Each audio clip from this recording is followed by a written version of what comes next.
Hi all, welcome to hills brownie Ooty channel. வீடியோக்குள்ளே போகிறதுக்கு முன்னாடி நம்ம சேனலை சப்ஸ்கிரைப் பண்ணிக்கோங்க. பக்கத்தில் இருக்கிற பெல் பட்டனை ப்ரெஸ் பண்ணிக்கோங்க.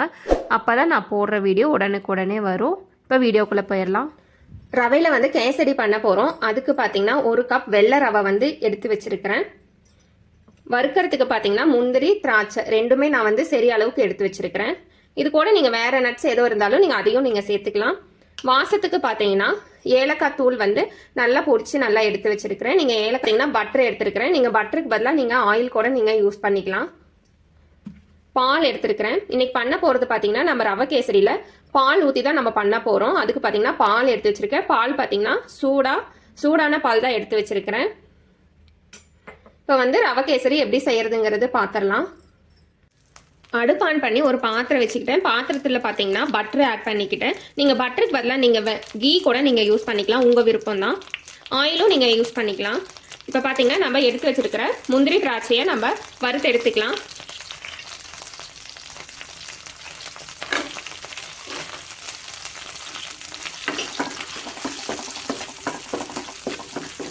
முந்திரி திராட்சையை நம்ம ஃபர்ஸ்டே நம்ம வறுத்து எடுத்துருவோம். அப்போ நம்மளுக்கு கேசரி இறக்குறப்போ நம்ம இது போட்டுக்கிட்டோம் அப்படின்னா நம்மளுக்கு பார்க்குறதுக்கு அவ்வளோ கலர்ஃபுல்லாக இருக்கும்.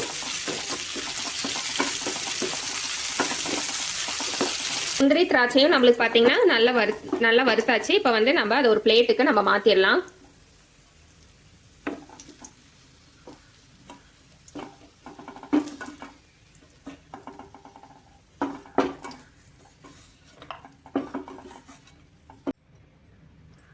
எடுத்து வச்சிருக்கிற ரவை வந்து அப்படியே நம்ம பட்டரில் போட்டு நம்ம வறுத்து எடுத்துக்கலாம்.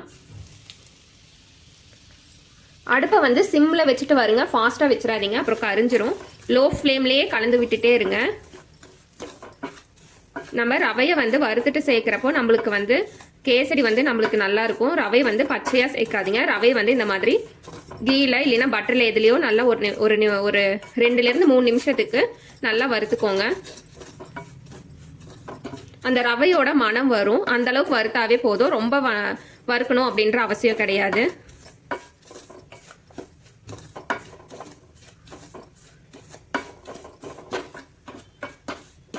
நல்லா லோ ஃப்ளேம்லேயே அடுப்பை வச்சுட்டு நல்லா கலந்து விட்டுட்டே இருங்க. இல்லைன்னா வந்துட்டு ரவை ஒரு பக்கம் கரிஞ்சு இந்த மாதிரி அடி பிடிச்சி கரிஞ்சு போயிடும். நம்மளுக்கு வந்து அந்த கேசரியோட இது ஃப்ளேவரும் வந்து நம்மளுக்கு தீஞ்சு போன மாதிரி ஆயிரும். அதனால கலரிக்கிட்டே இருங்க. ரவை பார்த்தீங்க அப்படின்னா ரவை வந்து நம்மளுக்கு நல்லா வறுத்துருச்சு. அதோட ஸ்மெல்லும் நம்மளுக்கு நல்லா வருது, வாசமும் வருது. இப்போ வந்து நம்ம வந்து எடுத்து வச்சிருக்கிற பால் வந்து சேர்த்துக்கலாம். அடுப்பை வந்து சிம்லேயே வச்சுக்கோங்க. ரவை பாருங்க வறுத்துருச்சு பாருங்க. போடுறப்ப எவ்வளோ வெள்ளையா இருந்துச்சு, இப்போ கொஞ்சம் கலர் மாறிடுச்சு பாருங்க. இந்த அளவுக்கு வறுத்தீங்கன்னா போதும். ரொம்ப வறுத்தீங்க அப்படின்னா அந்த கலர் வந்து சேஞ்ச் ஆயிரும். அந்த அளவுக்கு வறுத்துறாதீங்க, இந்த அளவுக்கு வறுத்துக்கோங்க. இந்த கப்பில் பார்த்தீங்கன்னா 1 கப் ரவை எடுத்தேன். அதே கப் அளவுக்கு பால் வந்து 3 கப் வந்து சேர்த்துக்கலாம். 1 கப் பால் ஊற்றிட்டேன். இன்னும் 2 கப் பால் வந்து ஊற்றிக்கலாம். 2வது கப்பு, 3வது கப் பால் ஊற்றிக்கலாம். 3 கப் பால் ஊற்றிட்டேன். இந்த கப்பில் 1 கப் ரவைக்கு வந்து 3 கப் வந்து பால் ஊற்றிருக்கிறேன்.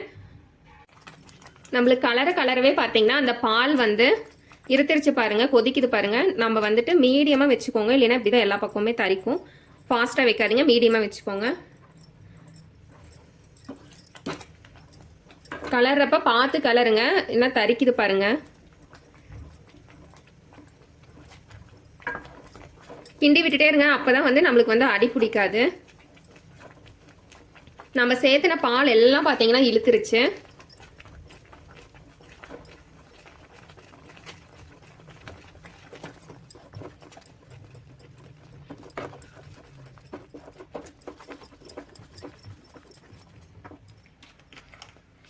இந்த ஸ்டேஜில் பட்டர் சேர்த்துக்கலாம்.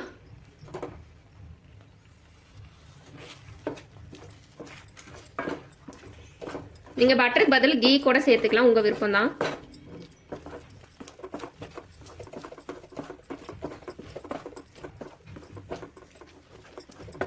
இப்போ நம்ம சர்க்கரை போட்டுக்கலாம். இந்த கப்பில் பார்த்தீங்கன்னா 1 கப் ரவை எடுத்துருக்கிறேன். அதுக்கு 3 டம்ளர் பால், 1 கப் சர்க்கரை எடுத்துருக்கிறேன். சர்க்கரை போட்டு நல்லா கலந்து விட்டுருங்க, இல்லைன்னா அடி பிடிச்சிரும். சர்க்கரை போட்டுட்டு நல்லா கலரிட்டே இருங்க. நல்லா அந்த சர்க்கரை போட்டோன்னே நம்மளுக்கு பார்த்தீங்கன்னா கொஞ்சம் லூஸான பதத்துக்கு வரும். கொஞ்சம் நம்ம கலரிட்டே இருந்தோம், அடுப்பை வந்து சிம்மில் வச்சுட்டு கலரிட்டே இருந்தோம் அப்படின்னா நம்மளுக்கு ஒரு திக்கான பதத்துக்கு வரும். அந்த பதத்தில் வந்து நம்ம எடுத்து ஏலக்காய் தூளும் வறுத்து வச்சுருக்க முந்திரி திராட்சையும் போட்டு நம்ம இறக்குனா நம்மளுக்கு வந்து ரவை கேசரி வந்து நம்மளுக்கு ரெடி ஆயிடுச்சு. நான் இதில் பார்த்தீங்கன்னா எந்த ஃபுட் கலருமே நான் வந்து சேர்க்கல. நீங்கள் ஃபுட் கலர் வேணும்னா நீங்கள் வந்து சேர்த்துக்கலாம். இது பால் கேசரி அப்படின்றனால நான் ஃபுட் கலர் வந்து நான் எதுவுமே சேர்த்துக்கல. ரவை கேசரி பார்த்தீங்கன்னா நம்மளுக்கு வந்து ரெடி ஆயிடுச்சு. பாருங்கள், சர்க்கரையெல்லாம் நம்ம போட்ட சர்க்கரையெல்லாம் நல்லா வந்து இழுத்துருச்சு. இப்போ பாருங்கள், கேசரி பதத்துக்கு நம்மளுக்கு வந்து வந்துருச்சு. அருமையான நம்மளுக்கு வந்து பால் கேசரி வந்து நம்மளுக்கு ரெடி ஆயிடுச்சு. இப்போ நம்ம எடுத்து வச்சிருக்கிற ஏலக்காய் தூள் வந்து நம்ம சேர்த்துக்கலாம். அடுப்பை வந்து ஆஃப் பண்ணிடுங்க. ஆஃப் பண்ணிவிட்டு ஏலக்காய் தூள் சேர்த்துக்கோங்க. வறுத்து வச்சிருக்கிற முந்திரி திராட்சை ரெண்டுமே சேர்த்துக்கோங்க. சேர்த்துட்டு நம்ம கலரிடலாம். நம்மளுக்கு வந்து ரவை வந்து கேசரி வந்து நம்மளுக்கு வந்து நல்லா சூடாக தான் இருக்கும். அந்த சூட்லேயே வந்து நம்ம கலர்னாவே போதும். ஏன்னா வந்து நம்ம முந்திரி திராட்சையும் வந்து நம்ம நெய்யில் வந்து ரோஸ்ட் பண்ணி தான் நம்ம வந்து சேர்த்துருக்கோம். ஸோ அதனால நம்ம இது சேர்த்ததுக்கப்புறம் நம்ம ரொம்ப வணக்கணும் அப்படின்ற அவசியம் கிடையாது. பாருங்க, அருமையான பால் கேசரி வந்து ரெடி ஆயிடுச்சு. ரொம்ப சிம்பிளான ரெசிபி தான். இதை வந்து நம்ம இறக்கிக்கலாம். அருமையான பால் கேசரி வந்து நம்மளுக்கு வந்து ரெடி ஆயிடுச்சு. ரொம்ப சிம்பிளான ரெசிபி தான். ஸோ இதே போல் ரெசிபியை வந்து நீங்களும் உங்கள் வீட்டில் வந்து செஞ்சு பாருங்கள். செஞ்சு பார்த்துட்டு எப்படி இருந்ததுங்கிறத கமெண்ட்ஸில் சொல்லுங்கள். வீடியோ பிடிச்சிருந்தா வீடியோக்கு ஒரு லைக் பண்ணிடுங்க. அப்படியே நம்ம சேனலையும் சப்ஸ்கிரைப் பண்ணிடுங்க. நன்றி, வணக்கம்.